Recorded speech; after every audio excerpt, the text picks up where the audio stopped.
আসসালামু আলাইকুম। সবার আগে বাছাই করা 10টি আন্তর্জাতিক খবর জানিয়ে দেব। প্রথমেই থাকছে শিরোনাম। তবে তার আগে অনুরোধ থাকবে ভিডিওটিতে একটি লাইক দিবেন।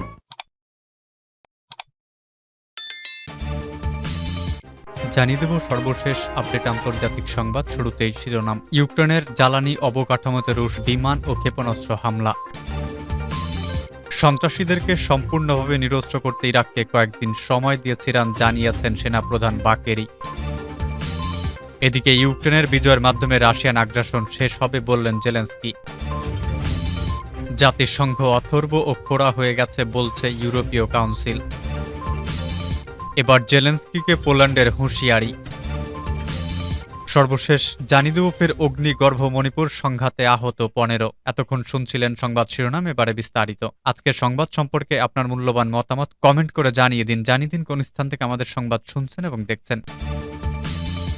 ইউক্রেনের জ্বালানি অবকাঠামোতে রুশ বিমান ও ক্ষেপণাস্ত্র হামলা। এবার শীতের আগেই ইউক্রেনের জ্বালানি অবকাঠামোতে রুশ পরিকল্পিত বিমান হামলা ও ক্ষেপণাস্ত্র হামলা শুরু করেছে বলে অভিযোগ করেছেন ইউক্রেনের প্রধানমন্ত্রী ডেনিস শামিহাল। শুক্রবার এ অভিযোগ করে শামিহাল বলেন, তবে ইউক্রেনের বিমান প্রতিরক্ষা ব্যবস্থা গত বছরের তুলনায় বেশ ভালো, তারা যে কোনো আক্রমণ প্রতিহত করার জন্য প্রস্তুত। ইউক্রেন জুড়ে 40টির বেশি ক্ষেপণাস্ত্র দিয়ে রাশিয়া হামলা চালানোর একদিন পর ডেনিস শামিহাল বলেন, আমরা বুঝতে পারছি এ মৌসুমেও যথারীতি জ্বালানি সন্ত্রাস শুরু হয়েছে। গত বছরের তুলনায় রুশ আগ্রাসন মোকাবিলায় এবার আমাদের প্রস্তুতি বেশ ভালো ও শক্তিশালী। ইউক্রেনের জ্বালানি উৎপাদন ও সংরক্ষণ স্থাপনায় হামলার কথা উল্লেখ করে তিনি বলেছেন, আমরা দেখতে পাচ্ছি গত 2 সপ্তাহ ধরে বিদ্যুতের আঞ্চলিক সাবস্টেশনগুলোতে প্রথম হামলা হয়েছে। গত বছর শীতকাল জুড়ে ইউক্রেনের বিদ্যুৎ ও জ্বালানি অবকাঠামোতে ক্রমাগত ড্রোন ও ক্ষেপণাস্ত্র হামলা চালায় রাশিয়া। বিদ্যুৎ ও জ্বালানি নেটওয়ার্কে রাশিয়ার হামলার কারণে 45 লাখ ইউক্রেনীয় বিদ্যুৎহীন অবস্থায় ছিল। ইউক্রেনীয় প্রেসিডেন্ট ভলোদিমির জেলেনস্কি ওই সময় অভিযোগ করে বলেছিলেন, যুদ্ধক্ষেত্রে রুশ সেনারা সাফল্য অর্জনে ব্যর্থ হওয়ার পর ক্রেমলিন জ্বালানি সন্ত্রাস শুরু করেছে।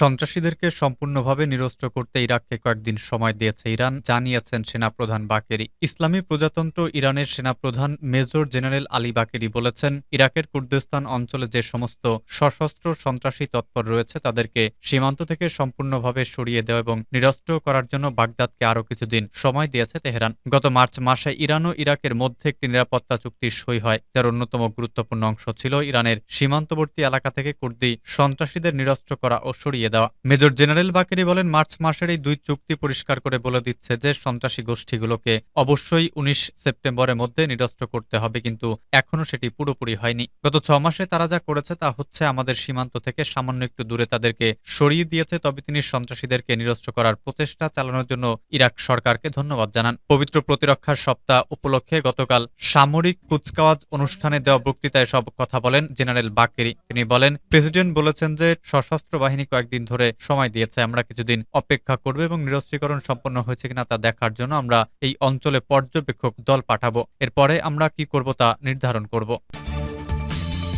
ইউক্রেনের বিজয়ের মাধ্যমে রাশিয়ান আগ্রাসন শেষ হবে বললেন জেলেনস্কি। ইউক্রেনের জয়ের মাধ্যমে রাশিয়ার চলমান আগ্রাসনের অবসান হবে বলে মন্তব্য করেছেন ইউক্রেনের প্রেসিডেন্ট ভলোদিমির জেলেনস্কি। উত্তর আমেরিকার দেশ কানাডা সফরের সময় দেশটির পার্লামেন্টে দেওয়া ভাষণে জেলেনস্কি এই মন্তব্য করেন। এ সময় রুশ আগ্রাসন মোকাবিলায় কিয়েভকে অব্যাহত সমর্থনের জন্য কানাডাকে বারবার ধন্যবাদ জানান ইউক্রেনীয় এই প্রেসিডেন্ট। বার্তা সংস্থা এএনআই এর বরাত দিয়ে শনিবার এক প্রতিবেদনে তথ্য জানিয়েছে সংবাদ মাধ্যম এনডিটিভি। প্রতিবেদনে বলা হয়েছে, স্থানীয় সময় শুক্রবার কানাডার পার্লামেন্টে যান ভলোদিমির জেলেনস্কি। এ সময় জেলেনস্কির সঙ্গে ছিলেন ইউক্রেনের ফার্স্ট লেডি ওলেনা জেলেনস্কা। কানাডার হাউস অব কমন্সে পৌঁছলে সবাই দাঁড়িয়ে তাদের অভিবাদন জানান। 2022 সালের ফেব্রুয়ারিতে ইউক্রেনের রাশিয়ার আগ্রাসন শুরু হওয়ার পর কানাডায় জেলেনস্কির এটি প্রথম সফর। জাতিসংঘ সাধারণ পরিষদের অধিবেশনে যোগদান শেষে জেলেনস্কি ওয়াশিংটন থেকে অটোয়াতে পৌঁছান। এর আগে যুক্তরাষ্ট্রের তিনি মার্কিন প্রেসিডেন্ট জো বাইডেন সহ অন্যান্য রাজনীতিবিদদের সাথে বৈঠক করেন। কানাডিয়ান পার্লামেন্টে দেওয়া ভাষণে জেলেনস্কি বলেন, চলমান এই রাশিয়ান আগ্রাসন অবশ্যই আমাদের বিজয়ের মাধ্যমে শেষ করতে হবে, যাতে রাশিয়া কখনোই ইউক্রেনে গণহত্যা ফিরিয়ে আনতে না পারে এবং কখনোই তা করার চেষ্টাও যেন না করে। মস্কোকে অবশ্যই সবসময় হারতে হবে এবং তারা পরাজিত হবে। সংবাদ মাধ্যম বলছে, 1983 সালে এডমন্টের বিশ্বের প্রথম হলডোমরের স্মৃতিস্তম্ভ নির্মাণের কথা বলে জেলেনস্কি তার ভাষণ শুরু করেন। তিনি বলেন, সেই সময় ইউক্রেনীয়দের গণহত্যার শিকারদের স্মরণে ইউক্রেন কোনো স্মৃতিসৌধ ছিল না, কারণ ইউক্রেন তখনও মস্কোর নিয়ন্ত্রণে ছিল। জেলেনস্কি বলেন, গত 40 বছর অনেক কিছু পরিবর্তন হয়েছে। করেছে। তিনি উল্লেখ করেন, ইউক্রেন স্বাধীনতা লাভ করেছে এবং কয়েক ডজন দেশ ইউক্রেনীয় জনগণের বিরুদ্ধে গণহত্যা চালানোর জন্য ভ্লাদিমির পুতিনকে অভিযুক্ত হিসেবে স্বীকৃতিও দিয়েছে। এর মধ্যে এবছর 11টি স্বীকৃতি দেওয়া হয়েছে বলে জানান তিনি।